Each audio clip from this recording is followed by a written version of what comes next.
live from the 5th annual Windy City Smokeout here in Chicago, overlooking the Chicago River. I have to tell you, it gets bigger and bigger every year, and this year it's actually sold out, so if you didn't get your passes, I'm sorry, but it runs for 3 days, Friday through Sunday, and you know what? Some of the biggest pitmasters from across the world come here and showcase their incredible food, along with country's biggest names. Everybody from Jake Owen to Kip Moore to Lee Bryce, as well as Eli Young Band, and plenty more. So come on out and check us out at the Windy City Smokeout. I need an altitude adjustment. High till I feel nothing. Hold my leg clean up. I need an altitude adjustment. I want to feel just like John Denver. You show back up, I let you in every time. You end up running like you're running from the scene in the crowd. You know how to make your mark. You know how to take your line. Bring it on, please, and right with touch. You're gonna leave that's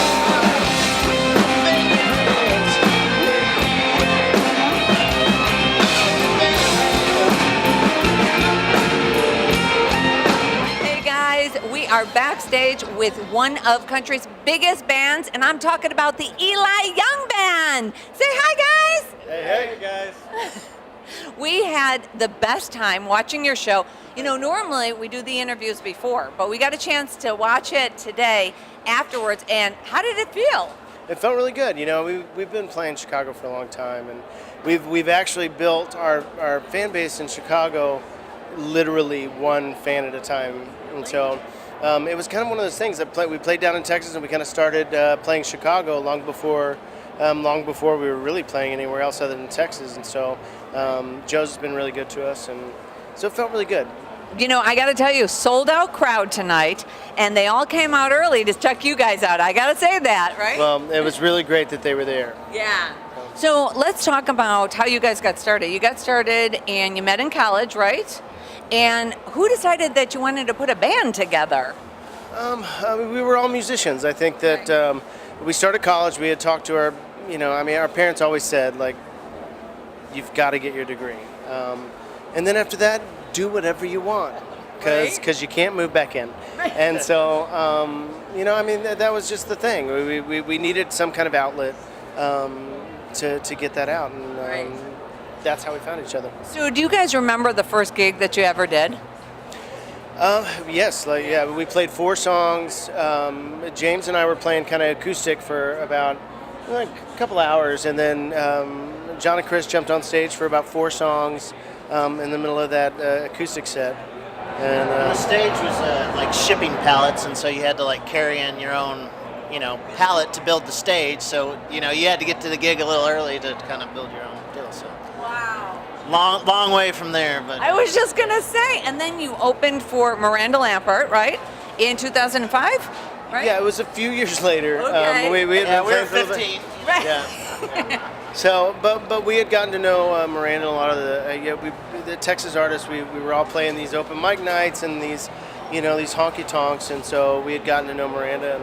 And right about the time she did Nashville Star, we had played a show with her at the Gypsy Ballroom in Dallas, and that's where we met our producer that brought us to Nashville to start making records, Frank Liddell. So, so we owe Miranda a huge debt of gratitude. That's great. Frank Liddell. Well, I gotta say, you guys are doing amazing. You just had an album, right, released a month ago.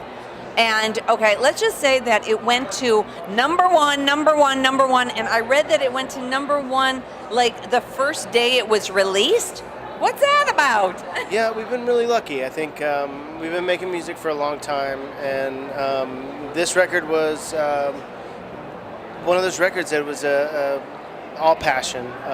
It wasn't about trying to make sure that the number ones were there or whether or not the hits were there. It was more about making sure that every song counted, Right. and we felt as if every song was us. Right.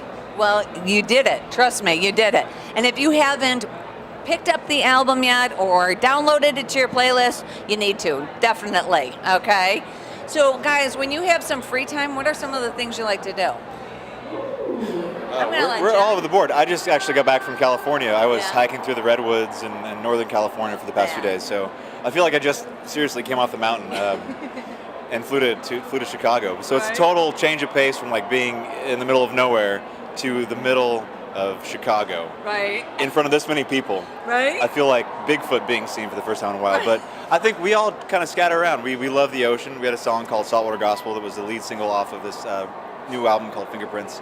And Saltwater Gospel really, I don't know, kind of ties in what we all kind of try to go do when we're not on the road.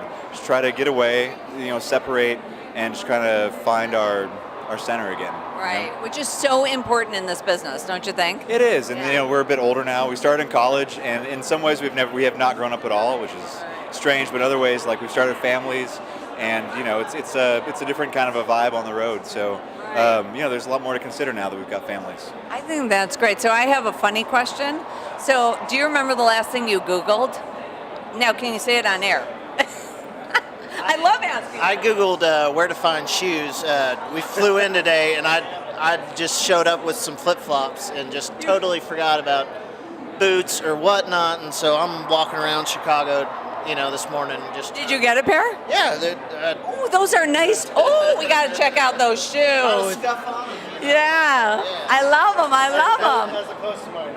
Yeah, I love them. So, guys, I have a trademark question, my last question for you, because I know you got another interview after this. So here it is. If you were a groupie for any artist and any band in any genre, dead or alive, who would it be for? If we were male groupies, that. Let's say the Go-Go's. The Go-Go's. I had a thing for Belinda Carlisle. So are you answering for the whole band? No. Okay, just for you. I'm thinking of female artists if we were. Yeah. Absolutely. What do you think? We just watched a long documentary on the Grateful Dead, and it seems like it may have been a short life, but a lot of fun to be a groupie for the Grateful Dead and to Right? be a Right? If you lived through it, evidently. We wouldn't be here talking about it, Right. but yeah. If you remember it, you weren't really there.